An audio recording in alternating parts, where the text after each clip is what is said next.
130 track drivero ayaa lagu xiray gobolka Oklahoma. haddaba waa maxay sababta loo xiray track driveradan?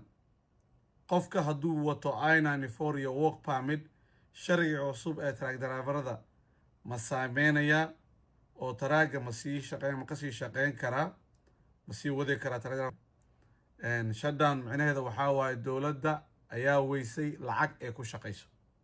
macnaha intaas weeye, dowladda Maraykan waxay weysay lacag ay ku shaqayso ee barnaamijyadeeda iyo shaqaalaheeda ay ku siiso. ilaa 750,000 oo federal employees ayay arrinkan saameynaysaa oo maanta October 1, 2025 without pay ahaa. dee maalintii labaadna ku siqeynaayo caawa waa habeen oo sii dhammaanaysa October 1. marka republikaankii dimuqraadiga weli waa ismari laayihiin, way ku heshiin laayihiin biilka sanad walba waxaa la ansixiyaa biilka hal mar. sanadkan soo socdo October tan ka bilaabo ilaa sanadka dambe September 30 biilkii lagu shaqeyn lahaa, lacagtii lagu qarash gareyn lahaa, barnaamijka dowladda ee xukuumadda ku shaqeyn lahayd waa inuu Congress-ka ansixiyaa. marka republikaanka iyo dimuqraadiga way isku afgaran lahaayeen khaasatan healthcare issueska, caafimaadka. midaas intaan ka leeyahay aan u soo laabto qodobkeena ugu muhiimsan maanta. 130 track drivero ayaa lagu xiray gobolka Oklahoma.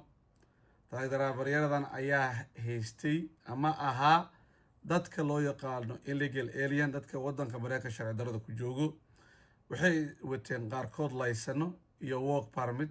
darbi kabood ayay ahaayeen, ama badda ha ka soo galaan, ama beriga ha ka soo galaan, ama cirka ha ka soo galaan. ugu yaraan 535 track driver ayay joojisay Oklahoma trooperka highway patrolka iyo ICE isla socoto operationka sameynaysa 3 bariya la soo dhaafay. 130 track driver ay ku xireen. dadkan ay xireen darawaladan waxay ka soo jeedaan wadamada India, China, Russia, Ukraine iyo Turkey. nasiib wanaag dad Soomaali ah ilaa hadda lama sheegin reportka soo baxay ee Oklahoma sheegtay. 130 track drivero traagi waa laga joojiyey, waxaa lagu tuuray xabsi, ICE ayaa loo dhiibay, deportation ayaa loo diyaarinayaa. wax dembi ah ay galeen ma lahayn, aan ka ahayn kaliya green cardna ma haysan, mana haysan US citizen ma ahayn. kaliya waxay haysteen work permit ay ku shaqeynayeen. gobolada siisay laysanka dadkan track driverada la xiray waxaa ka mid ah New York, Pennsylvania ayaa ka mid ah, California. goboladaas ayaa laysanka siiyeen darawaladan la xiray. midda ugu weyn waxaa waaye 130 track driver mid ka mid ah gobolka New York ayuu laysan ka qaatay, wax magaca kuma qorna, no name given ayaa ku qoran. waa darawal dhan oo track waday oo jidka ku wadu ahaa. gobolka New York magaciisa xataa kumay qorin laysanka oo ninkaas haystay. marka operationka wuxuu ahaa operationkii ugu weynaa abid Mareykan ka dhaco ee lagu beegsanayay track driverada. dadka aanan sharciga ahayn ayaa la qabanaya. wuxuu ka dhacay interstate-ka caanka ah ee I-40 xuduudda u dhaxaysa Oklahoma iyo wuxuu ka dhacay Texas. dadkii darawaladii lasoo qabtana waxaa loo dhiibay ICE saa idiin sheegay, waxaan loo diyaarinayaa in wadamada ka imaadeen lagu tarxiilo. dadkaan wax dembi ah galeen ma lahan, aan ka ahayn waddanka sharci darro ay ku jeegeen, sharci weyn may haysanin. county-ga uu ka dhacay operationkan waa qaasatan Beckham County ayaa la yidhaahdaa. marka dee track driverada ha is ilaaliyaan, khaasatan kuwooda sharci darrada waddan ku joogo, darbi kaboodada ah, work permitka kaliya haysto, aan haysan green card iyo aanan haysan US citizen aanan ahayn, ama 3 viso loogu talagalay dadkaanan wadan, ama aanan wadan I-94 iyo work badan isku wadan.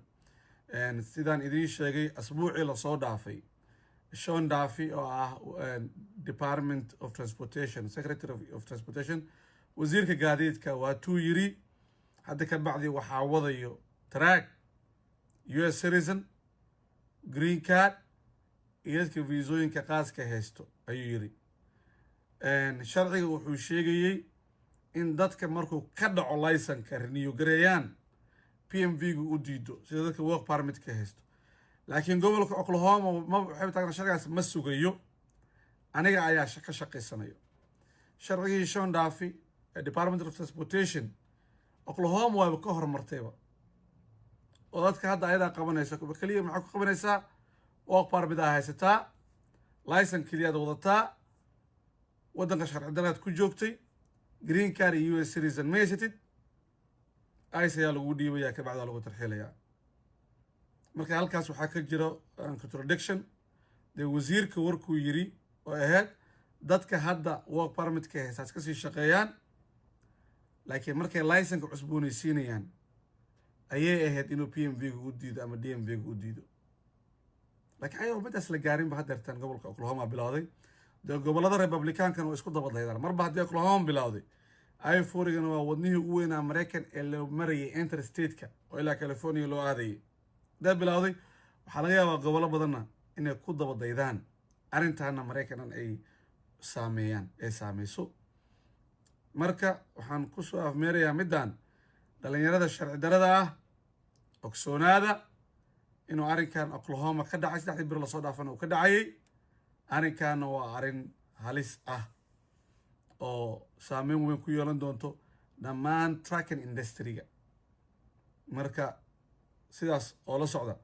su'aasha kale oo qofka I-94 wato iyo work permit ma saameynaya sharciga cusub ee transportation-ka markaan baaray waxaa ii soo baxday inuu saameynin qofka hadduu I-94 iyo work permit wato non citizen waaye oo citizen ma ahan laakiin taraaga wuu wadan karaa oo sii wadi karaa wadanka si sharci ayuu ku joogaa mar hadduu I-94 iyo wato iyo work permit laakiin la tasho lawyerkaaga la tasha sidoo kale PMV-ga DMV-ga weydi waayo dee wasaaradda transportation-ka Mareykan warkii ka soo yeeray iyo waxaa hadda dhacay Oklahoma saameynayso oo cod kala weydiinaya are you citizen, do you have a green card oo taraaga laga soo dejinayo la baarayo oo yaraan 535 taraag darar oo maraysa wadada I-4-ga qaarkood way station lagu leexinayaan qaarkood lagu leexinaynin saameyn weyn ayay ku yeelan doontaa marka su'aasheeda dadka I-94 wato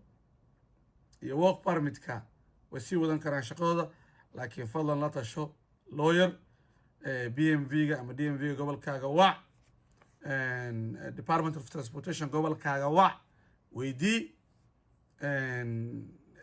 waxaa ladaa ma sii shaqeyn kara jidka ma sii saarnaan karaa gunaanadkii dhalinyarada darbika boodada ee track driverka ee taraaga wado ee CDL-ka license haysato digtoonaada arrimaha dhacayo khaasatan arrintan ee Oklahoma bilowday ee 130 track driver ku xirtay marka foojignaada Allah idin amaansado videogana gaarsii dhammaan track driverada amaana Allah